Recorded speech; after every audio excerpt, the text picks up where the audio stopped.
ಯಾಕೆಂದರೆ ನಾನು B J ಪಿಯಲ್ಲಿರೋನು. ಮಾನ್ಯ ರಾಹುಲ್ ಗಾಂಧಿಯವರು, ಮಾನ್ಯ ಡಿ ಕೆ ಶಿವಕುಮಾರ್ ಅವರು ಇವರೆಲ್ಲ ಯಾವ ರೀತಿ ಅಪೇಕ್ಷೆ ಪಡ್ತಾರೆ ಮತ್ತು ಅವ್ರ ಮನಸ್ಸಿನಲ್ಲಿ ಏನಿದೆ ಅಂತ ನನಗೆ ಗೊತ್ತಿಲ್ವಲ್ಲ. ಸಿದ್ದರಾಮಣ್ಣವ್ರ ಮನಸ್ಸಲ್ಲಿ ಅದು ಕಷ್ಟ ಹೇಳೋದು, ಪಕ್ಕದಲ್ಲಿರೋನಿಗೂ ಗೊತ್ತಾಗಲ್ಲ. ನಾನು ಅವ್ರ ಜೊತೆ ಭಾಳ ಸಖ್ಯ ಇದ್ದಂಥವನು.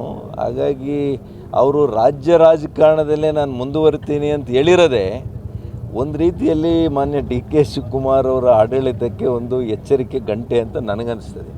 ಅದು ಸುಲಭ ಇಲ್ಲ. ಮಾನ್ಯ ಸಿದ್ದರಾಮಣ್ಣವ್ರನ್ನ ಜೊತೆಗೆ ತಗೊಂಡು ಇನ್ನೆರಡು ವರ್ಷ ಮುಗಿಸೋದು ಒಂದು ಕಡೆ, ಮತ್ತು 28ರ ಚುನಾವಣೆಯಲ್ಲಿ ಅವ್ರ ಸಹಕಾರ ತೆಗೆದುಕೊಂಡು ಚುನಾವಣೆಗೆ ಹೋಗೋದು, ಇವೆಲ್ಲ ಕೂಡ ದೊಡ್ಡ ಸವಾಲುಗಳು. ಎಲ್ಲದಕ್ಕಿಂತ ದೊಡ್ಡ ಸವಾಲು ಈಗ ಮಾನ್ಯ ಡಿ ಕೆ ಶಿವಕುಮಾರ್ ಅವ್ರಿಗೆ ಫಸ್ಟ್ ಅವರು ಎಕ್ಸ್ಪ್ಯಾನ್ಷನ್ ಮಾಡ್ತಾರಲ್ಲ ಕ್ಯಾಬಿನೆಟ್ಟು, ಆಗ ಎಷ್ಟು ಪ್ರೆಷರ್ಸು, ಎಷ್ಟು ಒತ್ತಡಗಳಿರುತ್ತೆ ಅನ್ನುವಂಥದ್ದು ನೋಡಬೇಕಾಗಿದೆ.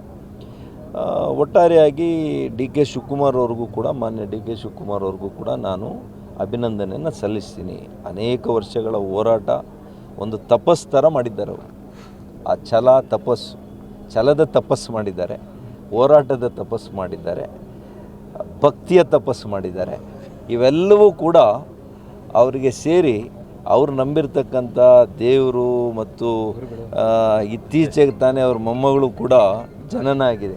ನಮ್ಮ ಎಸ್ ಎಂ ಕೃಷ್ಣರವರ ಹುಟ್ಟುಹಬ್ಬದಂದೇ ಅವ್ರ ಮೊಮ್ಮಗಳು ಕೂಡ ಹುಟ್ಟಿದ್ದಾಳೆ.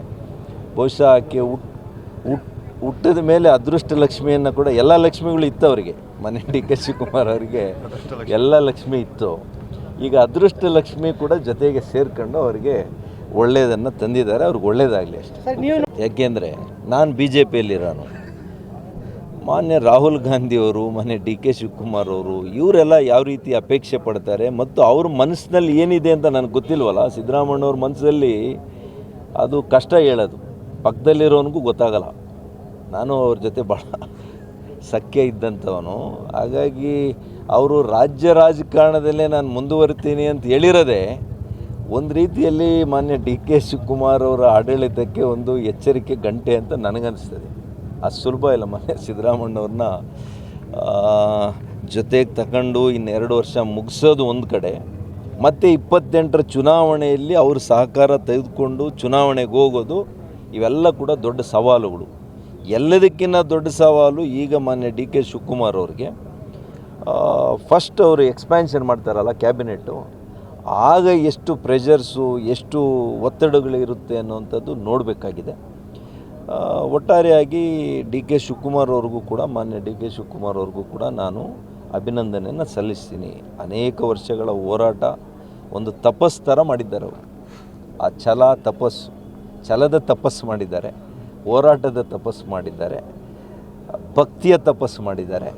ಇವೆಲ್ಲವೂ ಕೂಡ ಅವರಿಗೆ ಸೇರಿ ಅವ್ರು ನಂಬಿರ್ತಕ್ಕಂಥ ದೇವರು ಮತ್ತು ಇತ್ತೀಚೆಗೆ ತಾನೇ ಅವ್ರ ಮೊಮ್ಮಗಳು ಕೂಡ ಜನನ ಆಗಿದೆ. ನಮ್ಮ ಎಸ್ ಎಂ ಕೃಷ್ಣರವರ ಹುಟ್ಟುಹಬ್ಬದಂದೇ ಅವ್ರ ಮೊಮ್ಮಗಳು ಕೂಡ ಹುಟ್ಟಿದ್ದಾಳೆ. ಬಹುಶಃ ಆಕೆ ಹುಟ್ಟಿದ ಮೇಲೆ ಅದೃಷ್ಟ ಲಕ್ಷ್ಮಿಯನ್ನು ಕೂಡ, ಎಲ್ಲ ಲಕ್ಷ್ಮಿಗಳು ಇತ್ತು ಅವರಿಗೆ, ಮನೆ ಡಿ ಕೆ ಶಿವಕುಮಾರ್ ಅವರಿಗೆ ಎಲ್ಲ ಲಕ್ಷ್ಮಿ ಇತ್ತು. ಈಗ ಅದೃಷ್ಟ ಲಕ್ಷ್ಮಿ ಕೂಡ ಜೊತೆಗೆ ಸೇರಿಕೊಂಡು ಅವರಿಗೆ ಒಳ್ಳೆಯದನ್ನು ತಂದಿದ್ದಾರೆ. ಅವ್ರಿಗೆ ಒಳ್ಳೆಯದಾಗಲಿ ಅಷ್ಟೇ.